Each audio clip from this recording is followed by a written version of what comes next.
அகில மீடியா நேயர்களுக்கு வணக்கம். இன்றைய உலக முக்கிய செய்திகள். முதலில் தலைப்புச் செய்திகள்.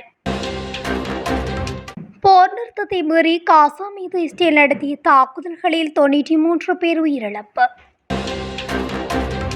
ஆப்கானிஸ்தான் மீது நேரடியாக போர் தொடுப்போம், பாகிஸ்தான் பகிரங்க எச்சரிக்கை. இங்கிலாந்தில் அடுக்குமாடி குடியிருப்பு இடிப்பு, நிலநடுக்கம் ஏற்பட்டதாக மக்கள் அச்சம். அமெரிக்காவிற்கு பெரும் அச்சுறுத்தலை ஏற்படுத்தியுள்ள நாடு. உக்ரைன் மீது ரஷ்யா வான்வெளி தாக்குதல், 3 உயிரிழப்பு. அமெரிக்கா மீது ஈரானுக்கு நம்பிக்கை இல்லை, மிரட்டலுக்கு அடிபணியாது, வெளியுறவு அமைச்சர் அராக்சி எச்சரிக்கை. அமெரிக்காவில் துப்பாக்கிச் சூடு, 2 பேர் பலி. மெலிஷா புயலால் கரீபியன் நாடுகளில் வெள்ளம், நிலச்சரிவு, 4 பேர் உயிரிழப்பு. ரஷ்யா மீது மேலும் அழுத்தத்தை அதிகரிக்க வேண்டும், ட்ரம்புக்கு உக்ரைன் அதிபர் கோரிக்கை. வடகொரிய எல்லை கிராமத்தில் நிலநடுக்கம். தொடர்பட விரிவான செய்திகள். அக்டோபர் 10 காசாவில் போர் நிறுத்தம் அமலுக்கு வந்ததிலிருந்து இஸ்ரேலிய தாக்குதல்களில் 93 பாலஸ்தீனியர்கள் கொல்லப்பட்டுள்ளனர் என காசா சுகாதார அமைச்சகம் தெரிவித்துள்ளது. போர் நிறுத்த ஒப்பந்தத்தை இஸ்ரேல் பின்பற்ற வேண்டுமென்று சர்வதேச சமூகம் வலியுறுத்தி வருகிறது. காசாவில் 15,000க்கும் மேற்பட்ட மக்களுக்கு அவசர மருத்துவ உதவி தேவைப்படுவதாக உலக சுகாதார அமைப்பு தெரிவித்துள்ளது. ஆனால் இஸ்ரேலிய ராணுவம் அவர்களை சிகிச்சைக்காக வெளிநாடுகளுக்கு அழைத்து செல்ல அனுமதிக்கவில்லை என்று குற்றச்சாட்டு எழுந்துள்ளது. அண்மையில் மேல் சிகிச்சை கிடைக்காமல் நாசர் மருத்துவமனையில் 2 இளைஞர்கள் இறந்தனர். காசாவில் உள்ள பெரும்பாலான மருத்துவமனைகள் இஸ்ரேலால் தாக்கப்பட்டு அழிக்கப்பட்டன. மீதமுள்ள சில மருத்துவமனைகளில் அடிப்படை மருத்துவ வசதிகளோ அல்லது மருந்துகளோ இல்லை. கடுமையான நோய்கள் உள்ளவர்களுக்கு பாராசிட்டமால் மட்டுமே கொடுக்க முடிகிறது. மயக்க மருந்து இல்லாமல் அறுவை சிகிச்சைகள் செய்யப்படுகின்றன என்றும் குறிப்பிடப்பட்டுள்ளது.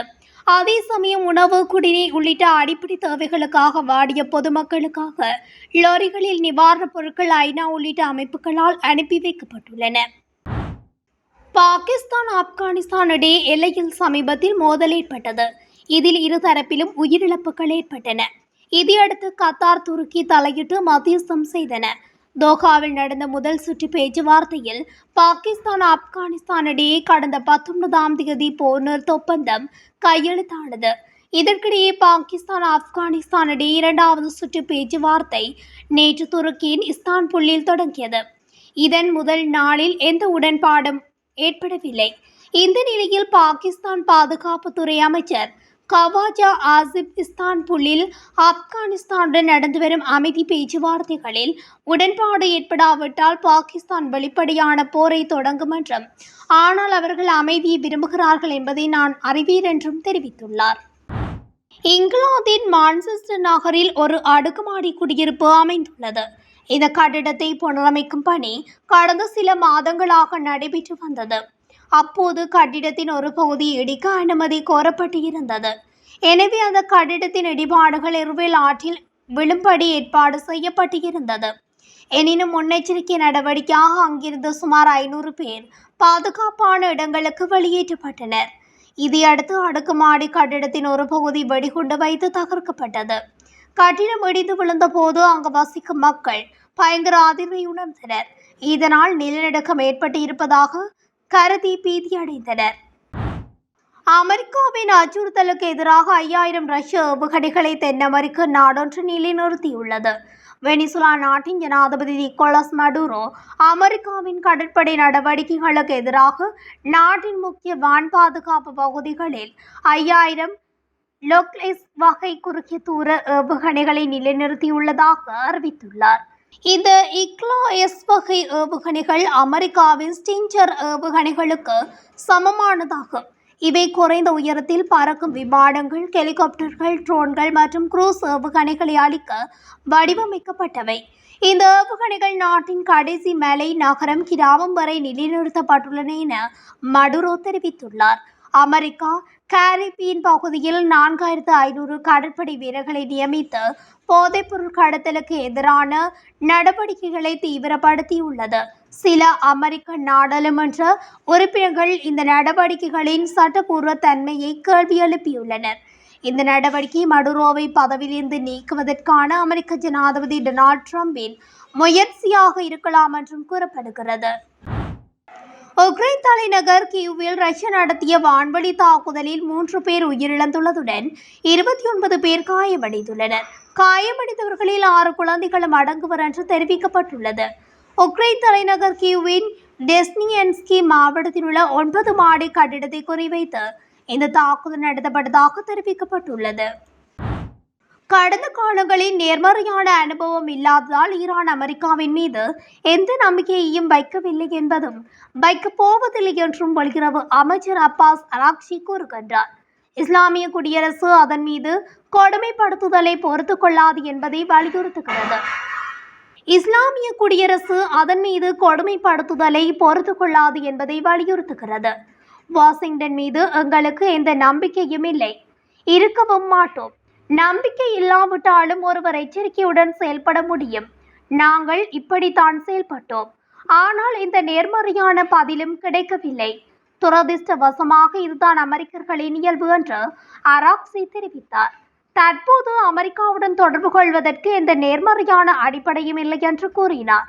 ஈரானிய மக்களின் உரிமைகளை நிலைநிறுத்துவதே இஸ்லாமிய குடியரசிற்கு மிக முக்கியமானது என்றும் ஈரான் தனது குடிமக்களுக்கு எதிரான எந்த ஒரு கொடுமைப்படுத்துதலையும் பொறுத்துக் கொள்ளாது என்றும் அராக்சி வலியுறுத்தினார். அத்துடன் எந்த ஒரு எதிர்மறையான தாக்குதல்களும் அமெரிக்காவிடத்தில் இருந்து வந்தால் அதனை எதிர்கொள்ள பதிலடி தாக்குதல்களை அமெரிக்கா மீதும் நடத்துவோம் என்றும் ஈரான் அதிரடி எச்சரிக்கைகளை விடுத்துள்ளது. அமெரிக்காவின் வடக்கு கரோலினா மாகாணம் ராபின்சன் நகரின் மெக்ஸ்டன் பகுதியில் நேற்றிரவு கேளிக்கை நிகழ்ச்சி நடைபெற்றது. இந்த நிகழ்ச்சியில் 150க்கும் மேற்பட்டோர் பங்கேற்றனர். அப்போது அந்த நிகழ்ச்சியில் துப்பாக்கியுடன் நுழைந்த நபர் அங்கிருந்தவர்கள் மீது சரமாரியாக துப்பாக்கிச் சூடு நடத்தினார். இந்த துப்பாக்கிச் சூட்டில் 2 பேர் உயிரிழந்ததும் 10 பேர் படுகாயமடைந்ததும் குறிப்பிடத்தக்கது. தகவல் அறிந்து விரைந்து சென்ற போலீசார் காயமடைந்தவர்களை மீட்டு அருகில் உள்ள மருத்துவமனையில் அனுமதித்தனர். இந்த துப்பாக்கிச் சூடு நடத்திவிட்டு தப்பி சென்ற நபர் யார், தாக்குதலுக்கான காரணம் என்ன என்பது குறித்து விசாரணை நடத்தி வருகின்றனர். கரீபியன் நாடுகளில் வெப்பமண்டல புயல்களின் தாக்கம் ஏற்படுவது வழக்கம்.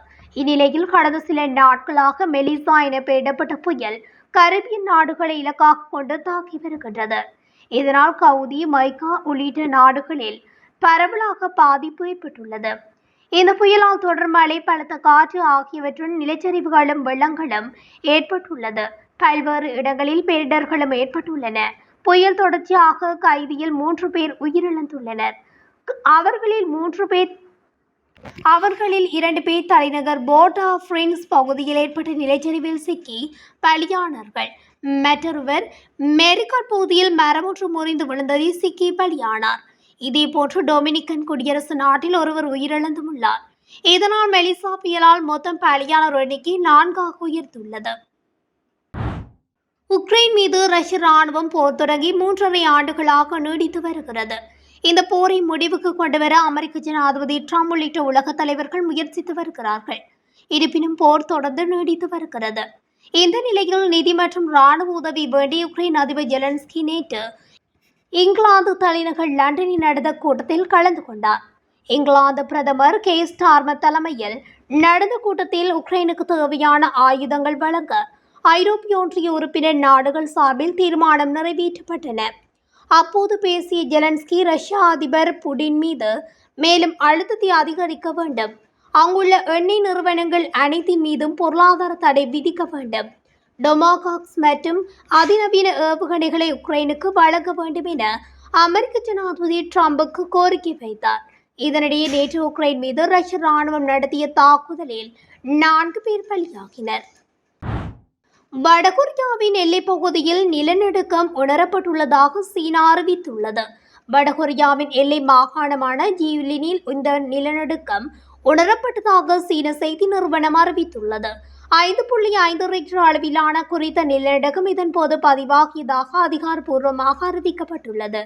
உள்ளூர் நேரப்படி இரவு 7:45 மணிக்கு இந்த நிலநடுக்கம் தாக்கியதாகவும் இதன் மையப்பகுதி 560 கிலோமீட்டர் ஆழத்தில் இருந்தது என்றும் சீனாவின் அதிகாரப்பூர்வ செய்தி நிறுவனம் ஒன்று தெரிவித்துள்ளது.